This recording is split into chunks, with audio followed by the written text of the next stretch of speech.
on Kalahui? Mine says it's streaming live on Facebook. Okay, we are now streaming on Facebook. Mahalo nui. Aloha, everyone. Welcome to Lāhui Updates. I'm Helani Sonora Pale. I am going to be moderating today's important discussion on what happened at this last Thursday's Board of Regents meeting at the University of California.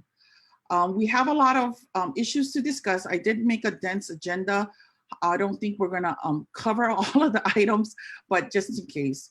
But I'm very honored to have our special guest, and I always feel it's better for people to introduce themselves and to share about themselves because they have a lot more to share from their mana'o. But I'm Helani Sonora Pale with KaLahuiHawaiiKomikeKalaiaina. I am a citizen, longtime citizen of KaLahuiHawaiiKomikeKalaiaina, and you're on the KaLahuiHawaiiKomikeKalaiaina page if you're watching this. And mahalo for joining in on our discussion. So I want to have our first guest, Kealoha Piscota, introduce herself, and then we'll have Laulani Teale and Alika Kamanava Kinimaka. And we have a surprise guest today. It's Puanani Apoliona Brown, which we're really honored. We're waiting for Lena to join us. And if she doesn't, that's fine. And I know Puanani she's on the East Coast, so she may have to leave us early because it's really late there. So we're gonna start with Kealoha. Aloha, Kealoha, welcome.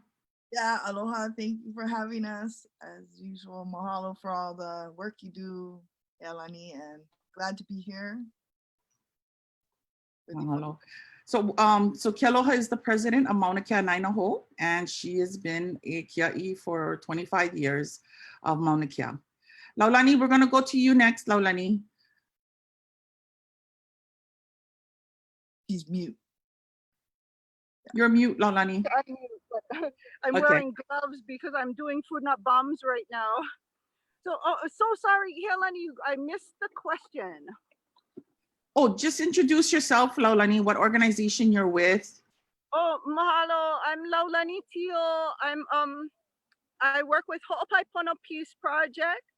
I've been working with the students in the UC system and, you know, all over at Caltech, at Stanford, and a bunch of the other schools in California that are related to this issue. We do a lot of, I've been involved for a very long time, and we do peace work that focuses on pono solutions. Mahalo, Laulani. So Laulani is at Food Not Bombs, and you do that every Sunday at 6:30. So I'm just giving them a plug. They're always looking for donations, right, of food. It has to be, is it vegan or just vegetarian, Laulani? Yeah, it's vegetarian, and you know, these people over here just brought Sister Mieko and Auntie Amy. They just brought all kind clothes and great. You know, she serves the houseless community in Hawaii, which is awesome. All kinds of things. And you're at Thomas Square. Okay, Thomas Square. Mahalo, Laulani, for that. Mahalo. Yeah. So support Laulani. Alika, we may lose you with the lighting. If you have better lighting, that would be great. Put a lamp on or something. So. Oh, okay. Yeah, maybe Auntie Deb can bring a lamp for you. Oh, that's better. Okay.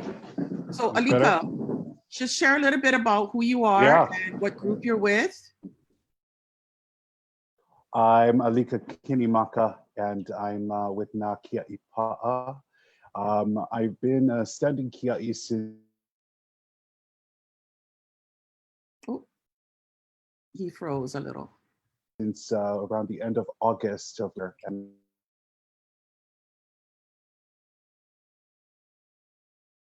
I was leading of Halihako, which is responsible for all the. Alika, I think you need to. Your connection is not that good, Alika.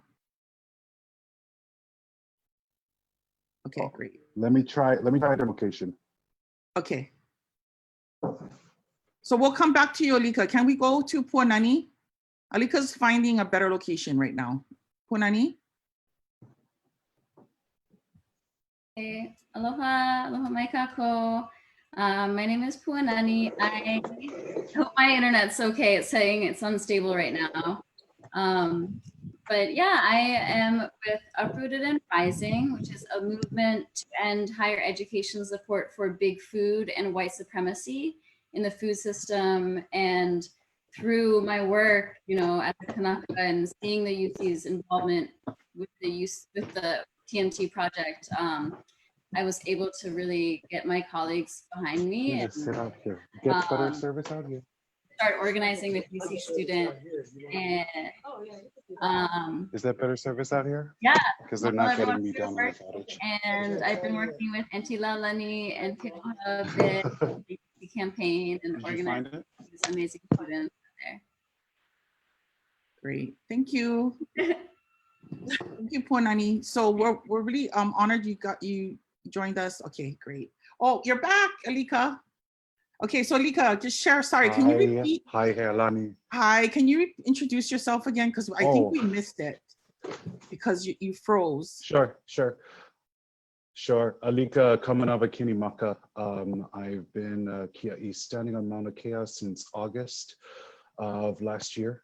I am taking a break off the Mauna for a little bit tonight, but I was up on the Mauna standing with our Kiaʻi as the head of Ho'olako, right prior to the public demobilization of Pu'uhonua Pu'uhuluhulu. And now I'm with the small ohana that remains on the top of the mountain just to guard the road with Nā Kiaʻi Pa'a. Okay, great. Thank you, Alika. Okay, so those are our guests, and again, we have Puanani Apoliona Brown with us. Lina Pahia, we're hoping she'll join us later. Okay, so the update on Mauna Kea activities. That's kind of like what we wanted to kind of share. And I want to mahalo the Kiaʻi Pa'a on the Mauna right now for making their stand. It helps. How many of you are up there right now, Alika? So there's been a set group of about 6 to 7 of us that have been up there since COVID entered Hawaii Island.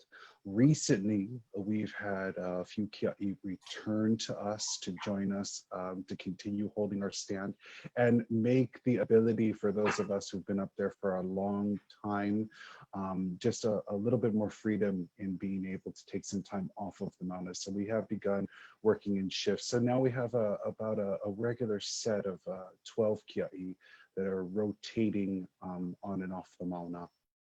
Okay, good. And just kind of wanted to get an update. How's the weather up there right now? What kind of things you've been observing up there? And I like to have this conversation, when we're talking about the Mauna, because I always feel that we have to reconnect, right, to our Pico, our center. So, and it helps to talk to people like you who are still there to help us to reconnect, that connection. Sure. So how's the weather and give us a short update? So as everybody knows, we did have a hurricane watch this past week, and luckily there was barely an increase in wind speed on the Mauna, at our level at least. We did have a little rain, but a little rain is always good for a blessing for our Aina. And actually, when a couple of days before the hurricane hit, you could actually see it coming from the side of the Mauna, and you could see how the Mauna was pushing it off towards the northern tip of the island. So we were able to move through this first hurricane warning without any consequence. My ka'i. Yeah, we were worried about you folks up there. I'm curious to know, are there a lot of tourists going up there? Tour buses? Who's going up there right now to Mauna Kea? That's what I kind of was interested in knowing. And I think our Lāhui would be interested in knowing that. Tourism has definitely seen fluctuation over the past couple of months. We saw an increase for a period of time about a month ago, where we did see the return of several tour buses going back up the Mauna, but that has since then decreased a little bit. And I do think that it does have to do with the fluctuation of COVID numbers on our islands and throughout the rest of the Pai'aina. Okay, great. So just wanted to clarify a little bit of things. So if we as the Lāhui wanted to go up to Mauna Kea, what would you suggest? Is it something that is not being encouraged? Because I don't even like to leave my house right now because of the COVID-19. What is, Right. Well, I think that it's important for us to all remember that Mauna Kea is a foundation of our holy practices. Whether you're a traditionalist or Christian like myself, Mauna Kea is a place of profound spiritual experience. So we never ever want to discourage the relationship that we all maintain with the Mauna. If you're called to come up and visit a Mauna, then by all means come up and visit the Mauna. Visiting the Kiaʻi is a different experience these days. Yeah, of if course. you are It's not really a camp right now, is it? It's more of it's not. It's like it's a more of skeleton a group. enclosed, yes, more of like an enclosed private ohana that operates very closely together. And so the less interaction that we have with the outside public, the better. If you're looking for a way to support the Kiaʻi that remain on Mauna Kea, please follow us on our Facebook page, Na Kiaʻi Pa'a. And we've actually established a Venmo because the last time I was on Lāhui Updates, I was accepting the donations through my personal Venmo account, but we've now been able to open a bank account and we've registered Na Kiaʻi Pa'a as a nonprofit with the state. And so we're able to accept donations directly through our Venmo and taking it out of my personal Venmo. So you're not encouraging people to go up there and camp and so forth. It's you guys are just being there to be kind of like watch guards, Kiaʻi.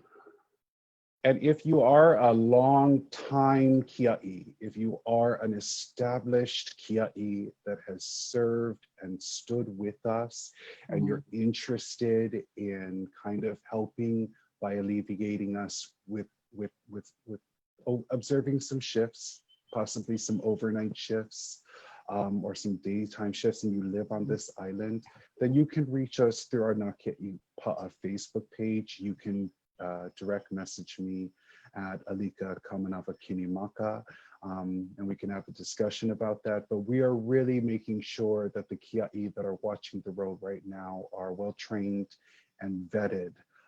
It's no longer a public camp that's open for people to come and participate. It's now more of an enclosed ohana to protect the health and well-being of our standing Kiaʻi and continue the progression of our movement forward. Mahalo for that. And I want to mahalo you for standing.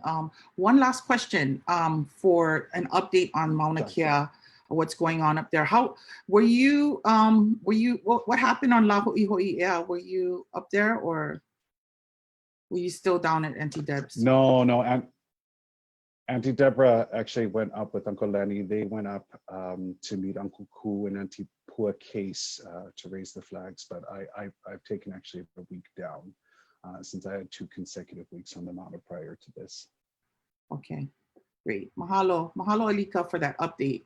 It's always good to know what's going on up there. Thank you, Helen. Okay, so let's get to the topic of the University of California. Students organizing, organizations have kind of really taken the lead at the University of California's movement to stop the TMT. The students and staff, and there's a group of students and staff and faculty that have actually done a lot of work in this area.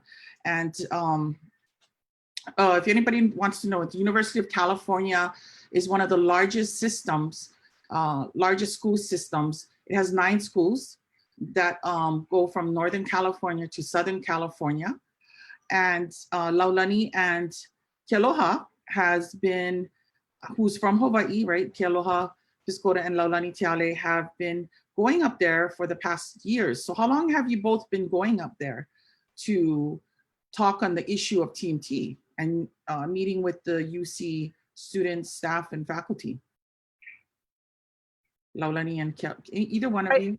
I think I've been going on and off since, you know, I should mention that the connection with the students really started with the connection with the indigenous peoples of California. And that's really important because it really started when they were occupying a sacred site at a place called Sogorate in the north of San Francisco Bay Area, and in a place called Vallejo. There's this place called Sogorate, and they encamped there, and it was just before the sacred site, you know, right before all the Mauna stuff happened, like in a big way. You know, it was already happening, but Right. all us ragtag guys, right? And so when the Sogorate happened, we made a really strong connection with a lot of the indigenous folks there. And through those connections, when this whole TMT thing erupted, very quickly, the folks there, the indigenous people and their helpers, you know, like, you know, Kat and these really awesome organizers that were helping, stepped up big time and helped us to start organizing in the schools at the UC, Caltech, and those other schools that are partners in the TMT, because those are the actual decision makers and they're the ones paying for it. So if that makes any sense, that was, gosh, that was 2000 and I want to say 2012 or 2011, 2012. Anyway, we've built up those relationships since then. Awesome. Mahalo. What, Ke Aloha, anything to add? Yeah, just that for me also, Laulani encouraged me to go in 2015 to the 7th generation conference, being a good ancestor. And for me, that's where I was introduced to a lot of indigenous people. I mean, we have past relationships, but this is where I met a lot of the indigenous people from California also, actually everywhere, at the 7th generation conference. And actually it was during, we were there when we had planned this trip and we had flown away. And then that's when the January 24th, 2015 action happened on the Mauna too. And we were dealing with the governor at that point over long distance, and Mike McCartney from the governor's office. And our lawyer Naivi was on the phone with us, and we were doing these calls all night long. We hadn't slept. Anyways, yeah, so being with a Ho'opaipono project and Laulani, you know, encouraging us to go over there. And she's been doing a lot of the primary heavy lifting with all the students. And yeah, and I've gone over a few times. Yeah. Wow. Okay. So I know that, so it's kind of interesting that this has been kind of ongoing, the movement at UC, considering that now University of California is now a big player or one of the big investors with the TMT TIO. And so on Thursday, July 30th, we had a Board of Regents, a University of California Board of Regents meeting. And what was interesting about this meeting was that TMT was on the agenda as a discussion item. And the question is why, okay? So, but we can talk about that later. Why was it on the discussion? Why was it even being discussed again? Because they did vote to support TMT back in 2015, I believe. So now it's kind of being brought up as a discussion point. And I wanted Puanani to kind of speak to that a little bit. what was clear when I reviewed the video was that a lot of the public testimonies that were given was talking about the financial difficulties that they're having, that University of California is having right now. They're cutting people's vacations, early education program. So there was a lot of issues around that. So I wanted you to kind of help us to understand like the social economic context that this is all happening in, because I know that there is a huge Black Lives movement, Black Lives Matter movement in California. And I wanted to say, Lena just joined us. Yay, Lena. Okay, so I'm gonna bring her in. So let's see. Lena, right on. Great. Yeah. Yeah, I know. Let's see, wait, she disappeared. Okay, that's okay. So we're just gonna continue on. I just hope Lena comes back. Yeah, she's not on here. Okay, sorry, Lena. Oh, is that, okay, there's Lena. Okay, it takes a little bit. But Puanani, before we get to Lena, can you just share a little bit about like that? What is what's happening in California? Obvious, there's like social economic things happening that is affecting this university system's decisions right now. Totally. And I think, so first off, apologies if I'm not very coherent. It's almost 1 a.m., but I'll try my best. But I think one thing that this is bringing up for me is just sort of also my own experience within higher education, and actually how I became involved with food sovereignty organizing is writing my senior thesis about food sovereignty in Hawaii and the legal battles over water rights on Maui, and just the resistance that I met within that institution. So I went to Harvard, and my academic advisor told me to not write a thesis because it had no relevance, and that Hawaiian histories were just people telling themselves stories that they like to hear about themselves.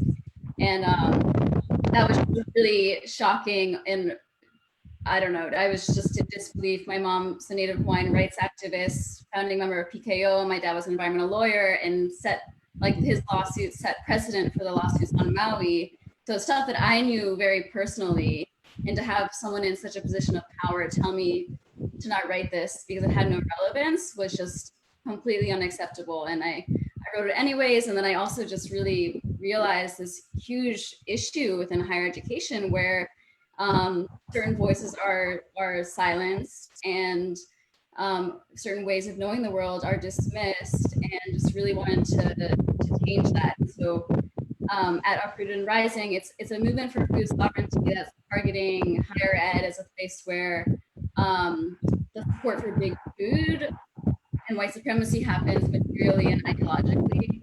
And it's just like a perfect case is the UC's involvement in TNT, and how it's just totally dismissing indigenous knowledge and what our ancestors know, and the knowledge that's embedded in the land and ingrained like within that connection.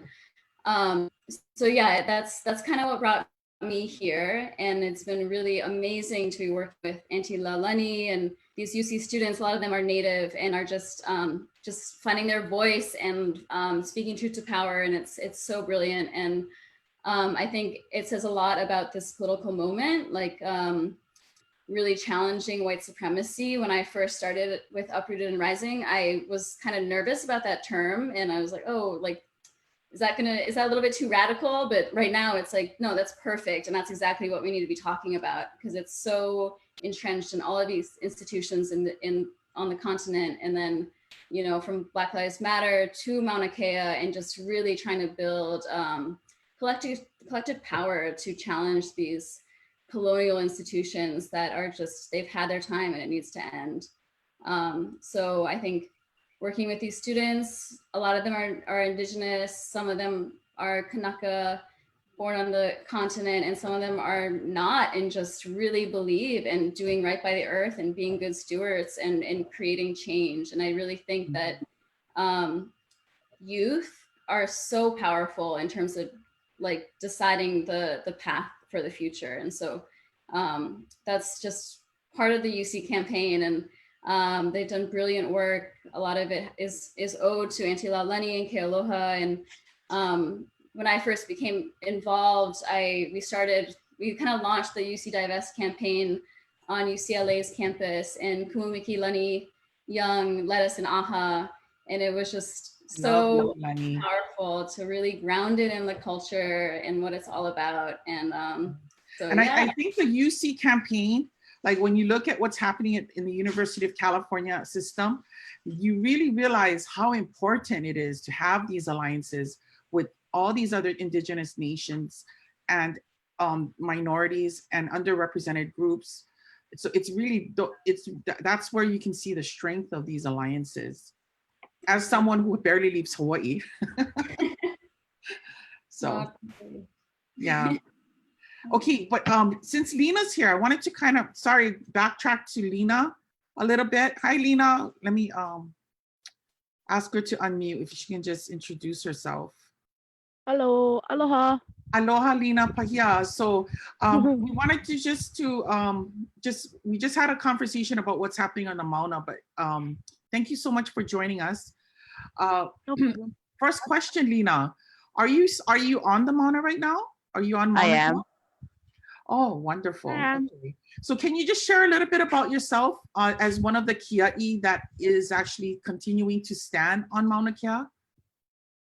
Well, originally from Kahaluu, actually Laulani's neighbor. I've been here since the 25th of July. That was my first venture up here to Mauna Kea. I came back full time in October after the march, and I've been here ever since. So after we demobilized, we kind of just took on the kuleana of cooking for the camp, providing the mea'ai. So you're the camp cook, Lena? Pretty much, yeah. I heard you're a professional chef too. I am, yeah.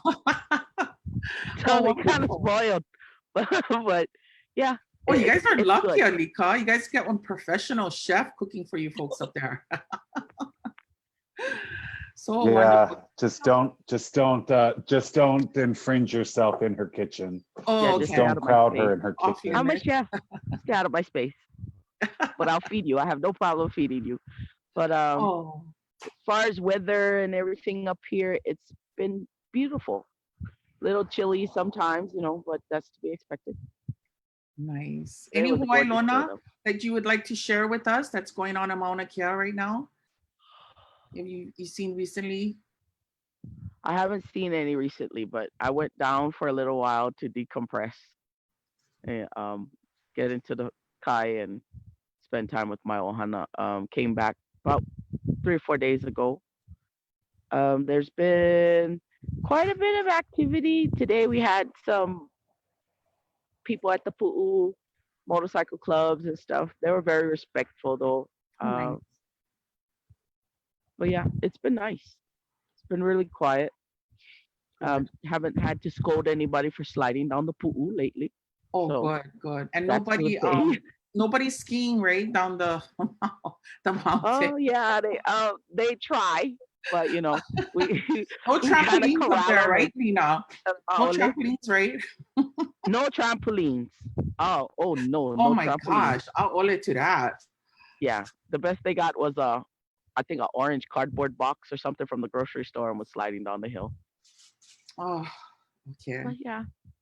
Mahalo, Lena. So we thank you for joining us, and I just want to share that Lena did join us a little late, so that's why we're having her introduce herself a little bit late.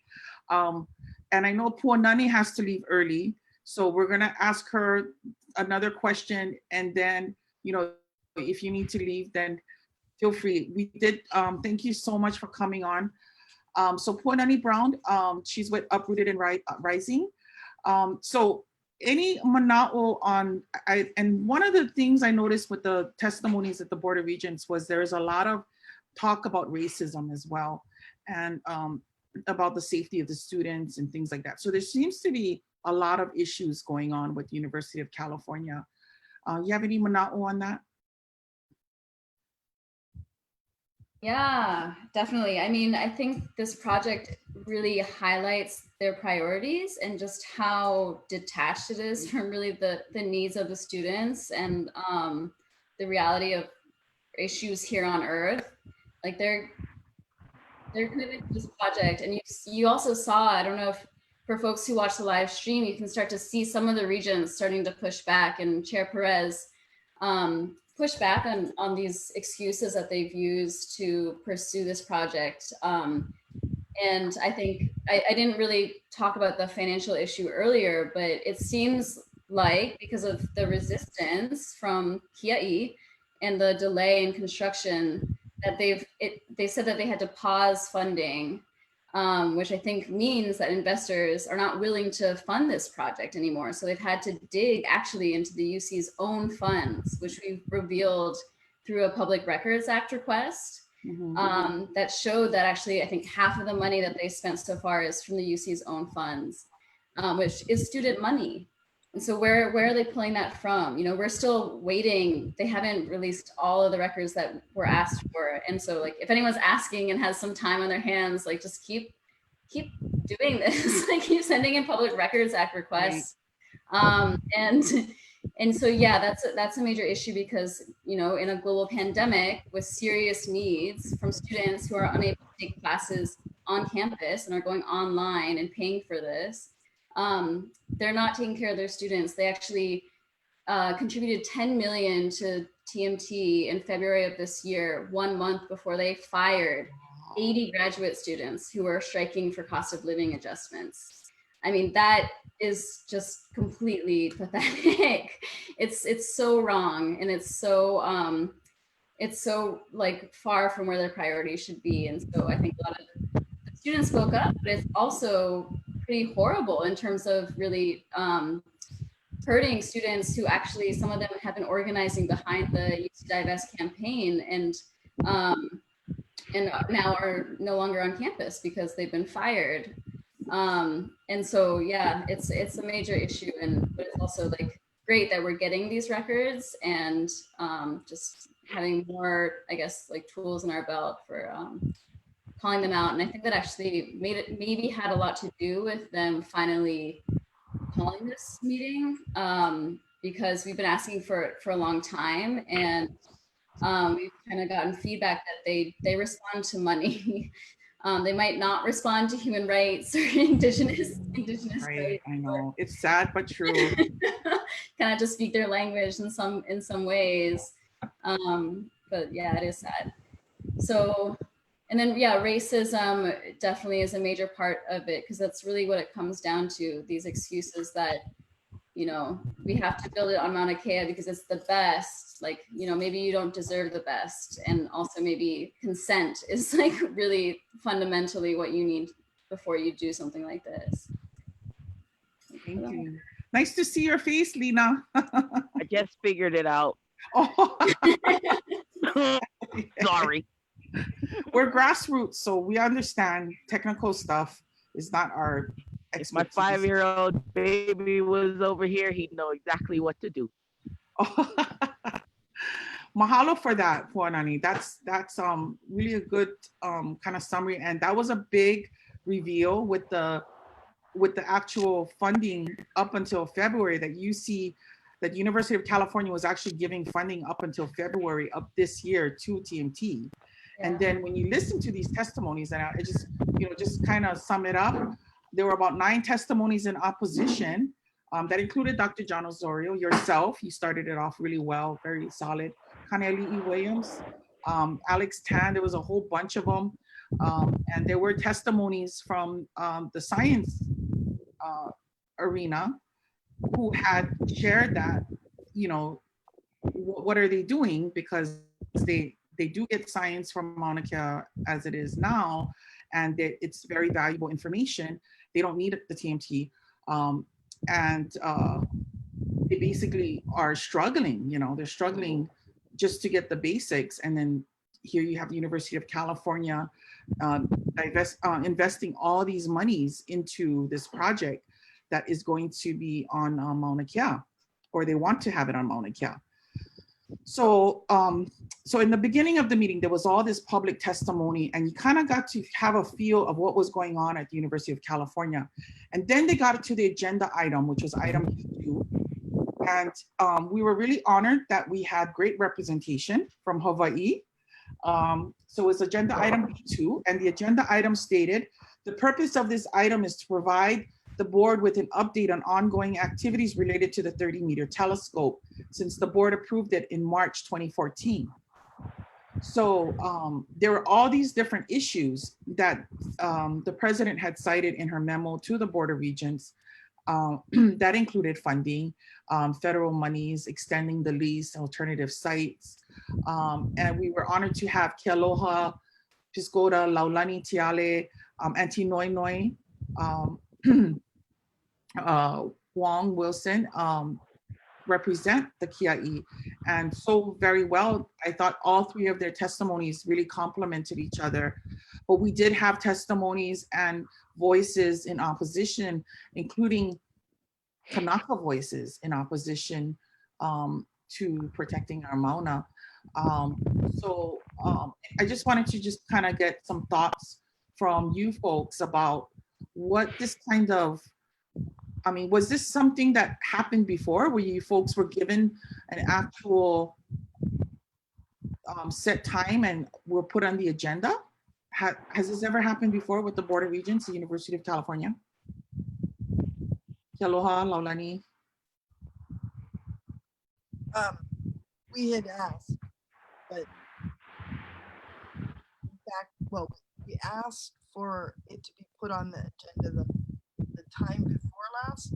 Laulani, is that right? The time before last when we went, when we delivered the UN Committee on the Elimination of Racism letter. Oh, Laulani's walking around, I don't know. But we had that's when we had asked, well, actually they had said that they would put something on the agenda. Isn't that right? They had promised it, and then in between that time and now, they still gave $5 million of student money. Gordon Moore Foundation, they kicked in another $5 million in between time. So that's why in my testimony, July 6th, I was really out. They were making promises. Oh, Lena, can I mute you? I'm sorry, Lena. Do you mind? I think I'm having a hard time hearing Kealoha, that's why. Thank you, Lena. Go ahead. Yes, but Pua, correct me if I'm wrong on my dates and everything. It was around that time though, yeah? And yeah. Oh, so you folks had actually asked to be on the agenda. Yeah, well, I think January is when Chair John Perez said that he promised there would be a discussion, a full board discussion when the UN letter was brought, and Auntie Kealoha came and spoke really beautifully before the Board of Regents. And so then that was actually, this is the 3rd Regents meeting since he promised that. So I think there was one that was January, I think it's March, May, and then July.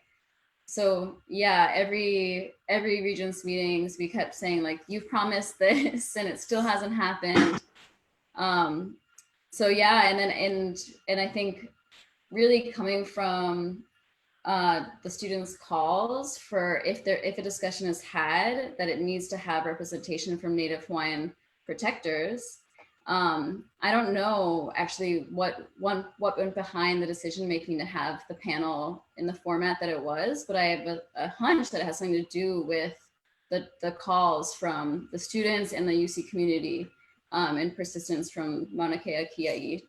And so I think that was really powerful to really have that representation.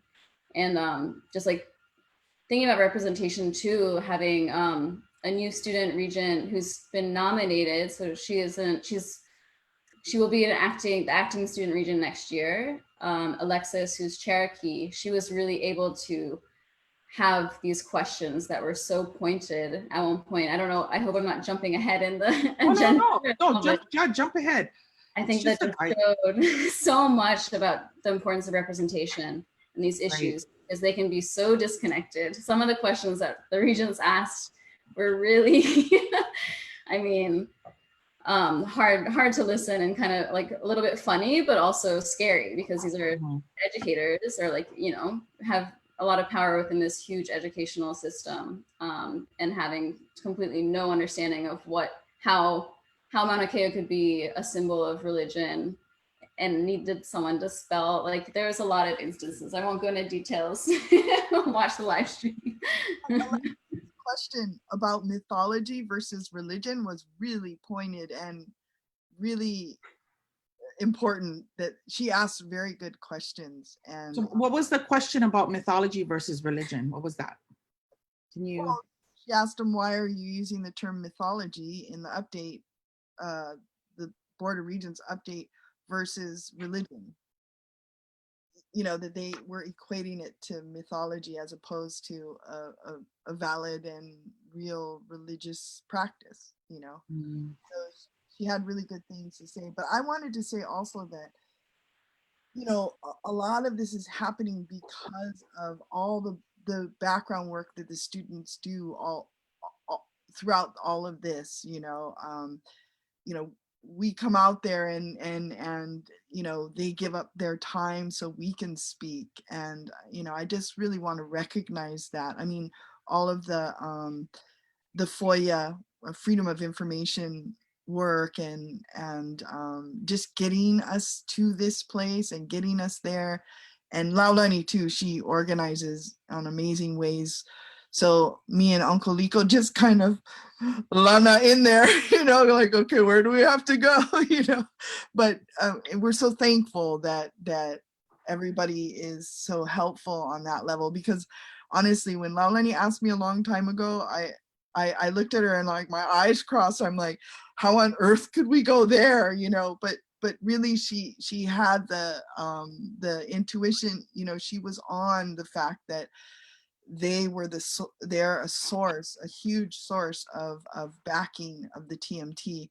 And I think, I'm not sure, Pua or Laulani, my feeling is that what was really revealed was that the TMT has not been a good player. They have not properly informed the regents. And I think that really came out the other day more than any other time in the past, that they should have been informing them. I mean, just the Section 106 problem that they now have and will have when they go to NSF, it is now made clear. And I can talk more about that, but I just wanted to add that.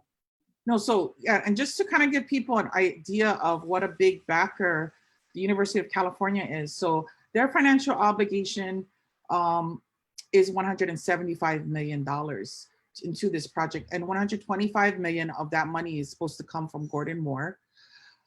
50 million was to come from the actual university, from their fundraising efforts. And correct me if I'm wrong, Laulani and Kealoha, if you guys are, or Puanani, if I got any of this wrong. They're supposed to have fulfilled $19.25 million in funding by the end of 2021. So they're looking at a huge investment. I mean, this is a huge investor. And so they're a big part of the whole picture, you know. And I know we have so many different fronts and things like that, but the UC front is really an important front for us as Kanaka Maoli. And we really rely on our Kanaka Maoli, on the Mokunui, on Mokuhonu, protecting, you know, and their alliances that are built there. So, and then the issue of the federal side, right? So we had the Star Advertiser came out with a couple articles recently. On the July 30th, they came out an article headline, "Start of TMT construction may be delayed 3 years." July 31st, California University might review support for TMT project, right? So those were like one day after the other. So questions of TMT and the viability of moving forward with UC, with the University of California, is being brought up in the media here in Hawaii, it may have been exaggerated. I mean, that's news, right? They got to make the news. But the federal money. So that's one of the things that was brought up in the Star Advertiser was the partnership with the, what is the GMT, the giant? It's the Giant Magellan Telescope. Okay. And they put a proposal into the National Science Foundation, which will trigger the federal EIS and a 106 process. So any mana'o on that? Any thoughts on that?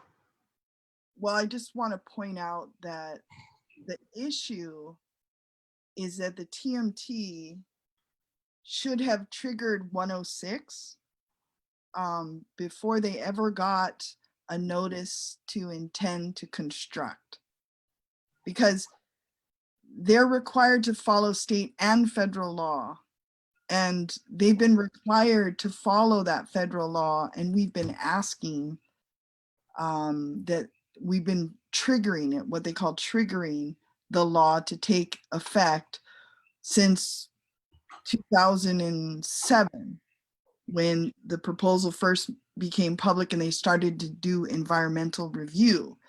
Wow. But now you see they've done environmental review and done all those things, but only at the state level, when they were all along required to actually be federal level. And federal level EISs and federal level Section 106 consultations are more rigorous.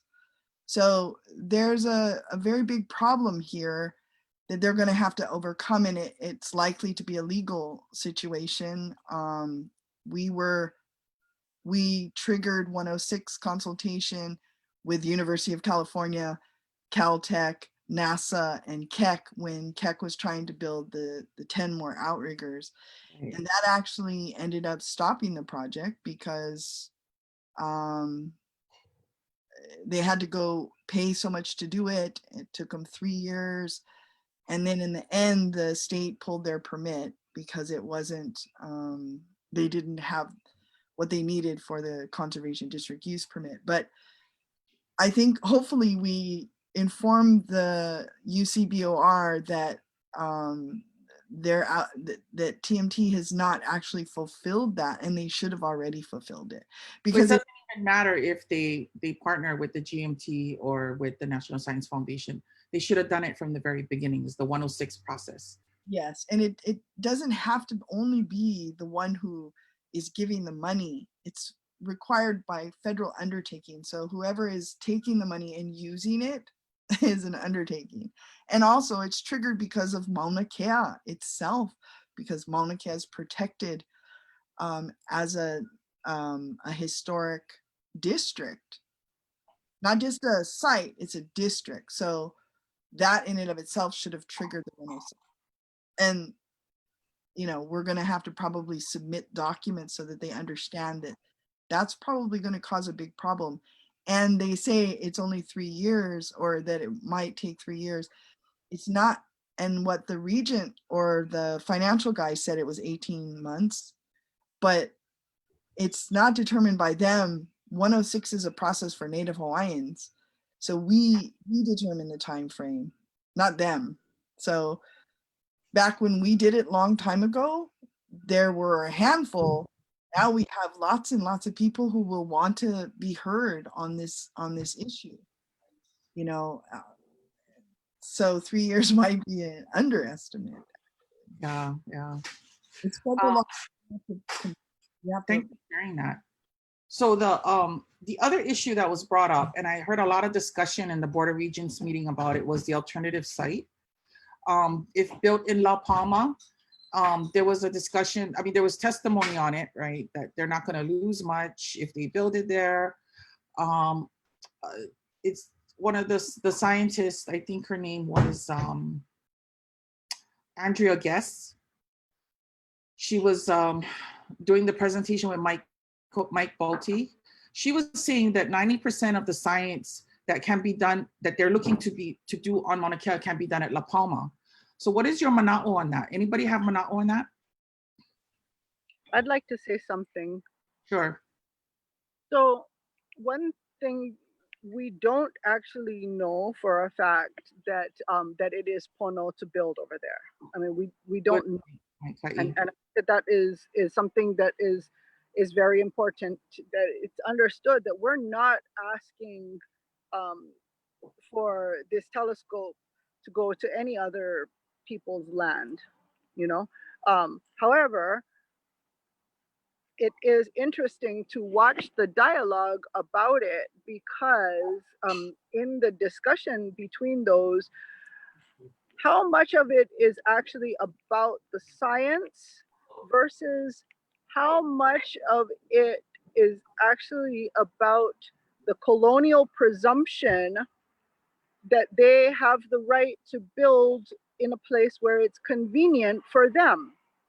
And when I say that, you know, specifically speaking to the University of California and also the California Institute of Technology, I think that the thing that's not being said is that their real dream is not about those things, that 10% of things that they can see with a TMT that in on Mauna Kea that they might not be able to see in La Palma. Their real dream is about being able to just zip over to Hawaii from California, you know, and to have basically a workation in Hawaii. And you know, I'm not accusing anybody or anything like that, but I do think that that can't be ignored, that there is an underlying constant theme of colonial privilege that fundamentally comes down to the idea that the people in these scientists based in California, and also scientists based in Hawaii, some of whom are our own people who I feel for, to be very honest, because it's all, you know, to lose your culture to the point where you would say go ahead and destroy this mountain, that's pretty, that's pretty eha, you know. But one way or another, it all speaks to colonial privilege. It all speaks to the presumption that it's okay just because you really want something, just because it's convenient for you, just because you're the top whatever scientist or anything, that you have the right to do what you want with whoever's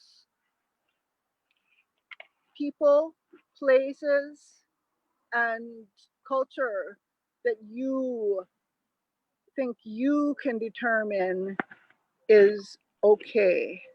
And that is just not the case. And that is what we are teaching them right now.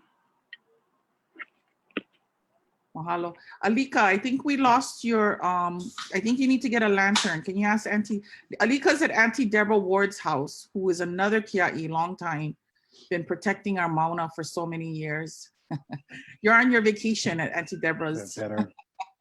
And then, Lena, your background is so beautiful. I know I'm loving looking at it. What's Lena's background? Oh my God. I mean, it's the Mauna. It's Oh. just it's so beautiful.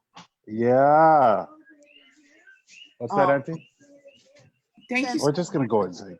Yeah, I just love seeing the background, but we are kind of losing your face too a little, Lena. Deb and Uncle Fred. Yeah. Okay, so thank you so much, Laulani, for that. You know, that is exactly right with the La Palma, and that's what I was thinking when they were talking about the alternative site, which was, well, if the indigenous people there want it, then, which I can't imagine they would want it there either. Can I add something as well? Sure. Laulani's point is very important, because it is that colonial privilege. Yeah. They actually had an original site in Chile that they had permits for and everything. But even back then, we weren't trying to send it anywhere, and we still aren't now. But they actually could simply invest in the extremely large telescope, the EELT, which is already under construction, and it is the world's largest telescope. The TMT has never been the world's largest. They keep saying it, but it's not. Right. And the only reason why they don't want to invest is because they want American supremacy in the science. But what's to say that they can't achieve supremacy in the science just by partnering with the Europeans? You know, it's like learning to share. It's that simple. You know, it's available to them, and I think that that's what they should do. Rather than, they should not build it on Mauna Kea. They're not going to build it on Mauna Kea. They probably shouldn't even build it in the Canary Islands or anywhere where anyone doesn't want it. You know, and at least the extremely large telescope, the EELT, is already under construction. Just thinking, they probably should. Yeah. And what's interesting is that, and you know, it just seems like there's the COVID pandemic and what's happening now in the world, that a lot of projects are being put on hold. And I know that they did say that they weren't going to start up until next year. What do you guys feel about that? Do you trust that? I don't trust anything. Well, I just wanted to add one thing in here, Lani, before we move on from the secondary site topic. Okay, great. Probably about 2 weeks after the demobilization of the public encampments, the Pu'uhonua, I received a visit on the Mauna from a couple of the indigenous people of the Canary Islands. And just to express their mana'o firsthand, because I was actually rather slightly taken aback by anyone traveling during those times, but they had made their way all the way over from the Canary Islands. They had quarantined on Big Island and waited the 2-week period to come up to speak with us face to face. And what they shared was they don't desire having the TMT over in the Canary Islands either. And that's directly from some of the protectors of the indigenous people of those lands. Thank you. Wow, that's pretty heavy. Thank you for sharing that. And that's always a concern, you know, when we push, send it to the Canaries, send it to La Palma. I know that the La Palma government, and I'm not necessarily saying that they do represent the indigenous peoples, but the government, and our government doesn't represent us. So, you know, I'm sure it's the same way there, really wants it there because they're looking at, you know, the economic and the scientific value of it for their country per se. So I know there was, we've been kind of monitoring the articles that have been coming out from La Palma, and they, you know, they were expediting the permit process and so forth. I know they did complete their environmental assessment there already. So they have a lot of things already done and set up to go there, but it doesn't necessarily mean that they have to go there. And it's what Laulani said about colonial privilege, you know. Really, do we really need this telescope and all these questions? But I just thought the testimonies were really beautiful from our people and our Kiaʻi, always at such a higher level, very inspirational. But you know, I mean, with the Star Advertiser saying things now that it will be delayed 3 years, what does that mean? Like, should we just kind of like, you know, I mean, should we take, is it something that we should take seriously? Is it really going to be delayed that long? Or, you know, should we kind of find time to relax? I mean, at this point, where do we go from here, right? Do we continue to be vigilant, or, I mean, what is your mana'o on that?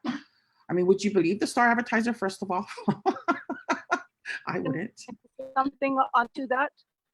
I think that it is absolutely crucial that Alika is, and those folks, that there is a presence on the Mauna. Whether or not it's likely that they will come soon, I mean, I think that it's somewhat unlikely that they will break what they said. I think it's somewhat unlikely that they are even prepared to move forward at all. The sense that I get is that they are not. However, at some point, and we don't know what point that will be, they certainly will be prepared. We have been talking directly to the people in TMT for quite some time and to their institutions. And no doubt that at this point they are still pushing forward. And because of that, we're not. You cutting in and out, Laulani. Sorry, can you hear me now? Yeah. Yeah.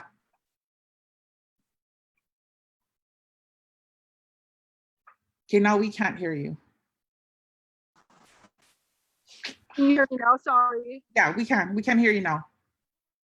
So even if we knew for an absolute fact, which we don't, Yeah. but even if we knew for an absolute fact that they were not going to come for several months, it would be a very, very bad strategic idea to leave entirely.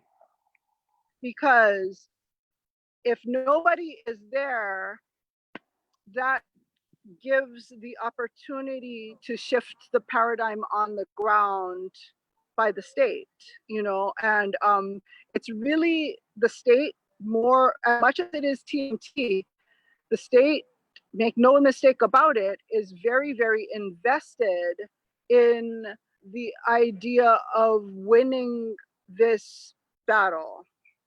And it's not necessarily just that they want TMT, it's that they want to control Kanaka Maoli. You know, they are very, very frightened of people basically asserting themselves, and, you know, in whatever form, you know, whether it's a sovereign form or whether it's simply as a simple Kanaka form. They're very, very concerned about our ability to do that. And should the entire area be vacated, I believe that that the ability to return would be difficult. So even if we do know that TMT is not coming for a certain amount of time, which I, you know, honestly, I don't believe that they're prepared to come right now. But even that, and always knowing that we never know, it is so important. People who are holding it down there are very, very important. And I just want to mahalo them for being. Mahalo. Yeah. Mahalo. Thank you, Auntie Laulani. Thank you so much. Yeah. Thank you. And so I Um, kind of just wanted, thank you, Kala. Oh, did you want to say something, Alika? Go ahead. Yeah, you know, I have to concur. Aside from the political strategy of us just keeping feet on the ground up at the foot of the access road, it's also about our commitment. We made a commitment to our Mauna that we would remain vigilant and steadfast until TMT was no longer a threat to the Mauna. And that comes in different levels for different people, but for a select few of us, we did make an agreement, we did make a commitment to Akua to remain steadfast, to remain on the Mauna until that single threat was no longer. And even with TMT potentially no longer becoming a threat, that does not take away from our continued commitment to protecting Mauna Kea, because it's a bigger conversation than just TMT. But what I wanted to say to that is yeah, we made a commitment, and it may be a small group of us staying up there just to occupy the space, but I think that we feel pretty confident in remaining steadfast with this. Maika'i, maika'i. And I think, you know, that, Yeah, okay, go ahead, Kealoha, thank you. Mana'o, Kealoha? I just wanted to say also, because they are there, the kupuna can stay home and rest as well. So they're not worrying that, you know, nobody's watching the road. I mean, that's Nakia'i Pa'a's primary job in there, doing an unreal job. And I'm like Lauleni, so thankful, but also to keep our kupuna safe as well. That's important, you know, and it isn't over. This is a what's happened with the UC BOR is a really good thing, but we have to remain diligent, and we should not be arrogant or you know, feel like doing the dance yet. We have to stay pa'a and keep moving forward and keep working, and you know, but just a beautiful thing having people like Pua and all the students and the Kiaʻi and everybody working for the same goal, still keeping our focus on the Mauna. We just have to keep focus on the Mauna and we'll be good, I think. But I don't, you know, like they say, it's not over till it's over. So we shouldn't just, you know, start busting out the party. Yeah, so Yeah. what you're saying, Kealoha, is that even though this is a good sign that they're, and he did, Chair Perez did say he may put it as an action item on the next agenda. This is a good sign. However, there's still so much work and we still need to be vigilant. And for me, I'm always distrustful of any kind of institution that, you know, is part of this whole system of racism and colonialism that we're living under. So I'm always distrustful of that. And for all of us, we have different kuleana, you know, I see that. And I'm just very grateful to be part of this movement. And, okay, but so what's coming up at the UC Board of Regents? Before we kind of, at the end, I want to kind of just have everyone share their thoughts on what's their commitment going forward. I know people have said they're going to put their lives on the line, you know, that they would die for this movement, and or they would never give up. And it's just one of those. It's the Mauna Kea movement is unprecedented in the awakening that it has caused in many of our Kanaka in our Lāhui and many of our allies. So what's coming up at the University of California Board of Regents, the next meeting is August 17th. And that is the meeting that the first Black president in the 152-year history of the University of California will take his seat as president. People are hopeful. I heard the testimony. People are hopeful that things will change for the better in terms of racism at the university. But we, again, don't know for sure. Alexis Zaragoza was nominated. I'm pretty sure she was approved today as the first Indigenous student regent who's a citizen of the Cherokee Nation. Again, very hopeful. You know, first Indigenous student regent at the University of California. And Puanani, I know you did send me a text on what people can do now, and I will put it in the headline of this video. But if you can share what people can continue doing in terms of the University of California Board of Regents. Yeah, definitely. So I think actually the next meeting will be September 15th through the 17th. And that's when we're hoping that some kind of vote will happen. We don't know exactly what that'll be, but I think it's really important now. Like I say this all the time now more than ever, but like it always feels that way.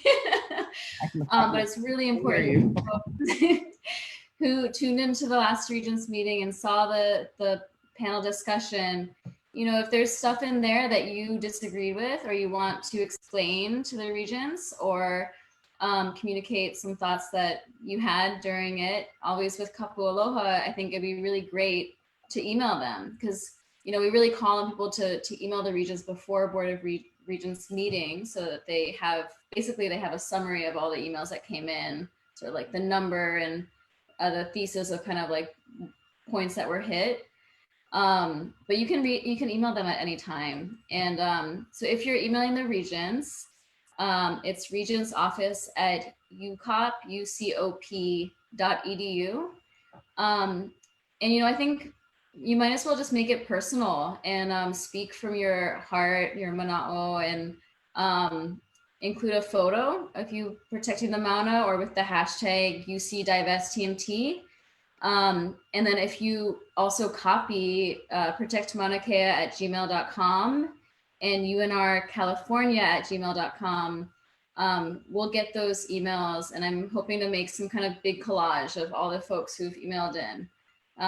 So hopefully that'll just, yeah, continue to grow or end as soon as possible, because we won't need to email them anymore.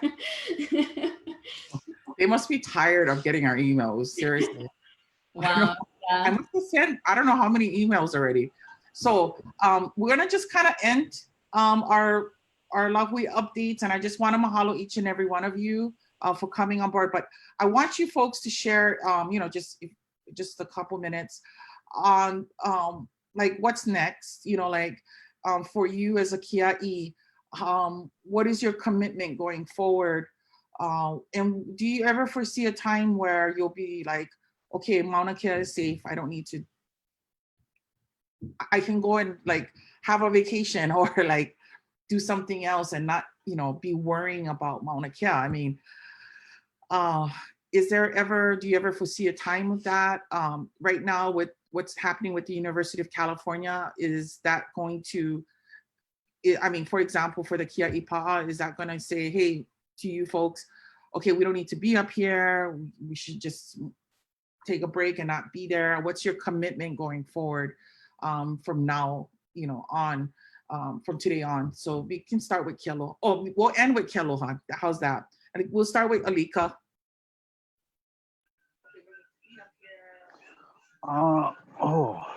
So commitment.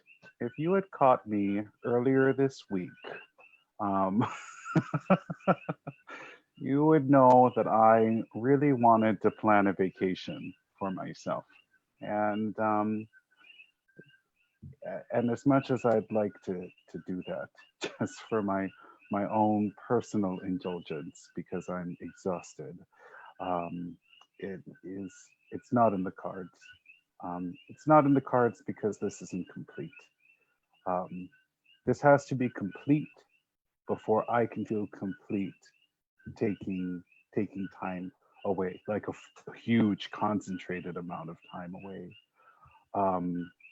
But in closing, you know, that's just my mana'o on where I'm standing with this. But in closing, I'd actually like to highlight one of our Kiaʻi and their commitment to the Mauna, because it is a Kiaʻi that also graduated from the UC system with his master's degree in business and has been a consistent advocate for protecting the Mauna and for keeping TMT off Mauna Kea, and that's Kaneali'i Williams. And I'd also very happy to announce that he has returned to the ranks with us, na Kiaʻi Pa'a, standing with us in these quiet months up on the Mauna. And we're so thrilled to have him rejoin us, but it would not be complete for this conversation if we did not acknowledge one of the recent graduates from the UC system, Kaneali'i Williams, as a Kiaʻi for Mauna Kea. Thank you. Mahalo for that, Alika. And if anyone doesn't know, Alika is the alaka'i of the Kiaʻi Pa'a that's up on the Mauna. So if you have any questions about their activities or what they're doing, please feel free to contact him. So we're gonna go on to Puanani. Just some closing thoughts on like what now, or where you're gonna go from here. Yeah, and mahalo. I definitely Kanaiʻi has been so awesome working with on the UC campaign, and I think that he actually gave a few regents a tour, sort of showing him Mauna Kea, like the site itself, and I think that was really, really powerful and impactful for them to really understand what this is about. So for me, I mean, definitely, like we'll do everything we can to continue to build student resistance leading into September. I think we have really amazing activism at certain campuses, and there's more that can grow, and I think that's going to be so important moving forward. And I think who knows if this will be over anytime soon or if it'll be years from now. So I think as long as this is an issue, I'll be part of this, and it's part of a much larger issue, obviously, and I think I'll be involved for a long time, doing what I can from the continent, hopefully one day make it back home. So yeah, that's where I am and thinking about it. Also falling asleep, sorry. Thank you, Kwana, for joining us. Mahalo for having Late me. at night over there.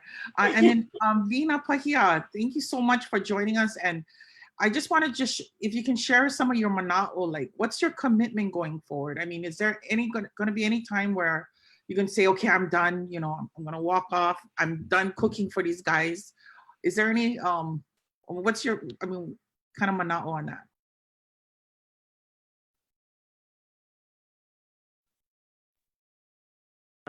Alika is laughing right now. We had this discussion before he left. I was thinking of going in August, but this past week I've been kind of holed up in my tent after I came back from Fern Acres, just to kind of open myself up and just receive whatever it was that I was supposed to receive. Our conversation, mine and Alika's conversation before he went down was, I'm ready to go. I need to go home.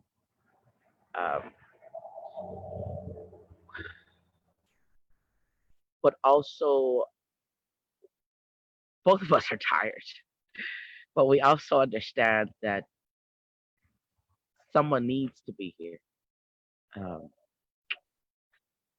As much as a bed and hot water all the time and a flush toilet sounds really, really good. I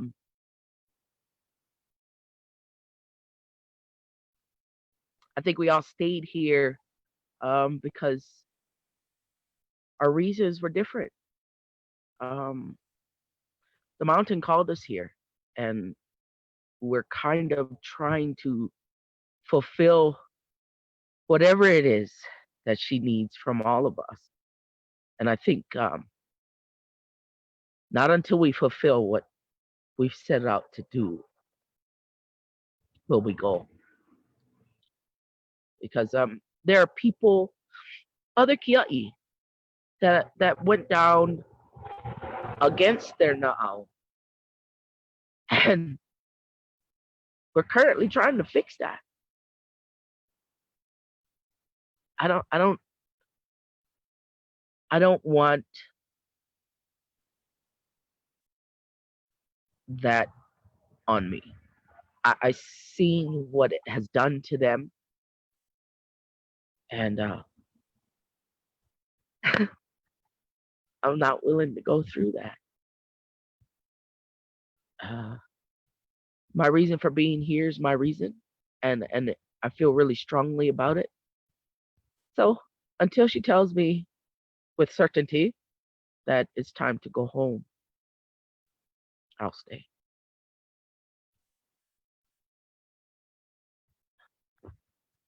Lina, thank you for sharing that. And just Okay. as someone who's, I can't imagine what you're going through, because I know, I can't stay up there.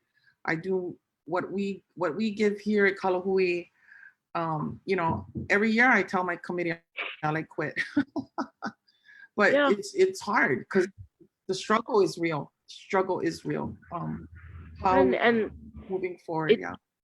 people are pulling their weight everywhere across Yeah. the paina, you know. And I look at my family in Hakipu'u, and my other family who are running Halake Aloha, who are feeding the kupuna, you know, Auntie Tammy and them, they're doing their thing. Yeah. Oh gosh, so beautiful. And so it's kind of hard to separate the kuleana and Yeah. what's more important. So yeah, those are things that, you know, we got to sit down and kind of just let the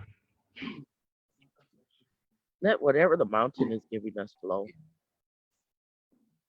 Just, and that's why supporting each other is so important, because Yeah. none of us getting paid. Nobody No. getting we all just trying to make a difference.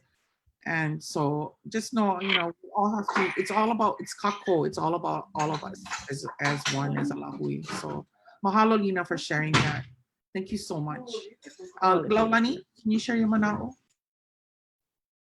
Aloha. You know, it's so amazing what the Mauna gives us is just immeasurable. You know, I think Lena really spoke to you know, what we give, you know, and everybody here. Gosh, ke aloha, I've been, you know, even before I even really knew ke aloha, I only knew her of that sister who was fighting up on Mauna Kea, you know, who was fighting to protect Mauna Kea. And that was, and I've known her for a really, really long time. So, you know, the amount that, you know, not to put you on the spot, ke aloha, but, you know, the amount that somebody like that gives of their lives, you know, and all of the things that goes into that, all the struggles, the sacrifices, the health things, the family things, you know, what Lena was speaking to too. It's just, it's more than anybody could ever measure, you know, and yet at the same time, the Mauna also gives back, and it's in amazing ways too. And those are also immeasurable, you know. And when I think about our ability to connect with the UC students and with the, you know, with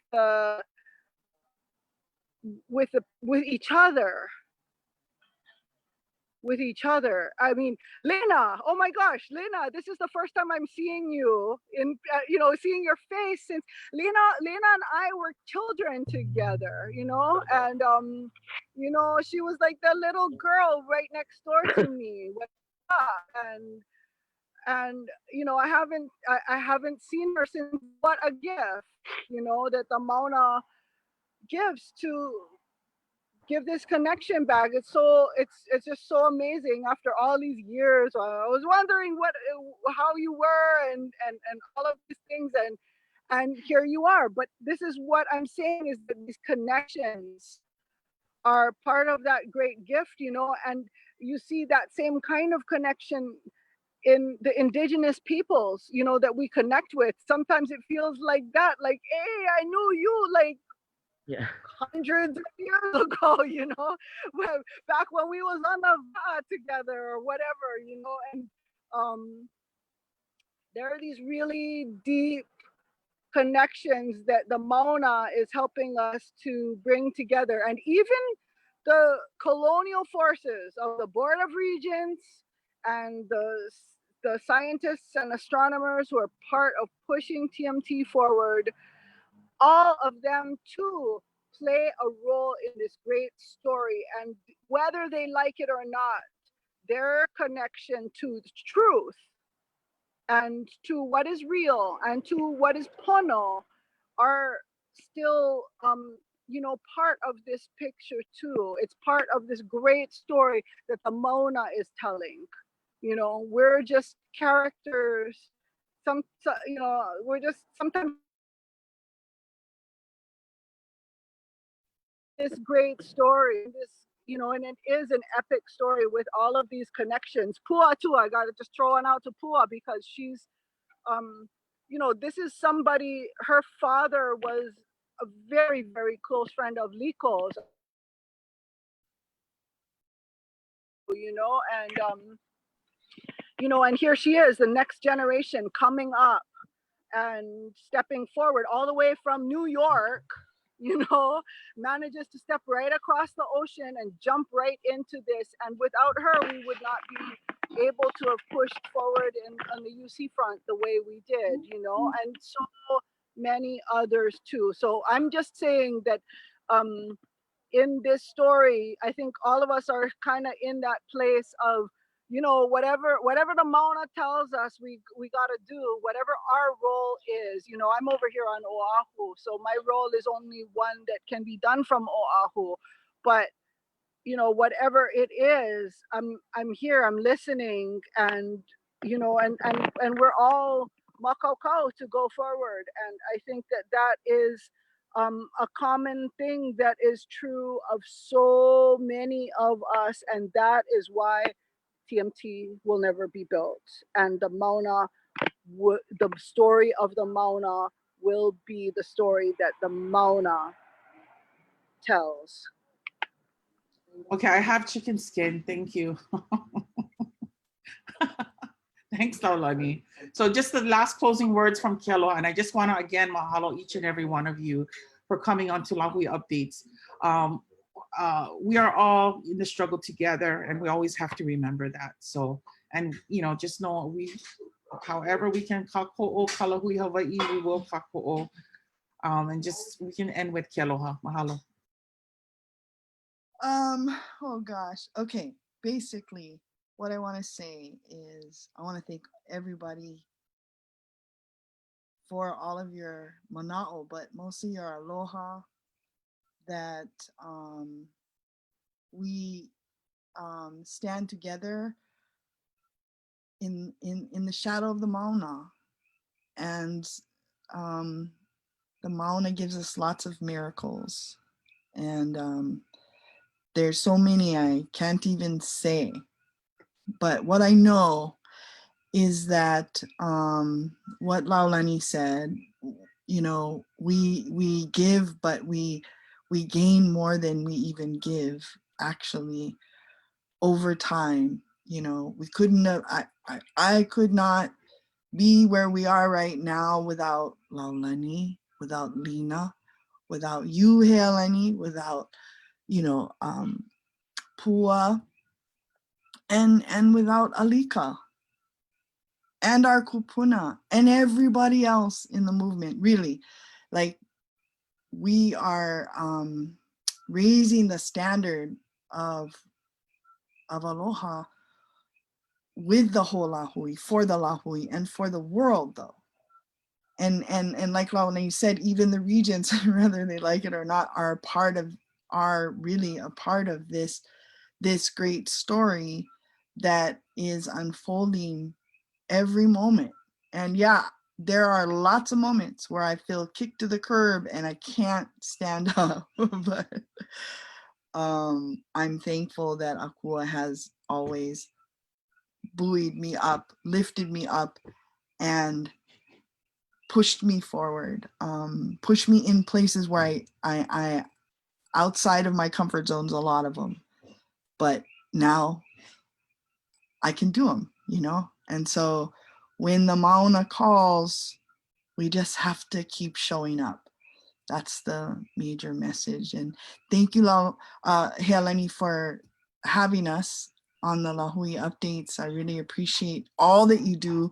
And Helani, you do so much. Oh my gosh. You know, we couldn't do it without you. So mahalo to all of you folks. We couldn't, you know, we are here because everyone's here. Thank you, Kealoha. And thank you, everyone. Can we end with a Kiaʻi Mauna? Okay, Yeah. just unmute, and then we'll just say it on 3, okay? So just unmute, and then we'll say, and then we'll end with that, okay? On 3. Kahi lua kolu ku Kiaʻi Mauna. Mauna. Ku Kiaʻi Mauna. Mauna. Mauna. Kiaʻi Mauna. Oh, Kiaʻi Mauna. Kiaʻi Aloha. Mauna. Love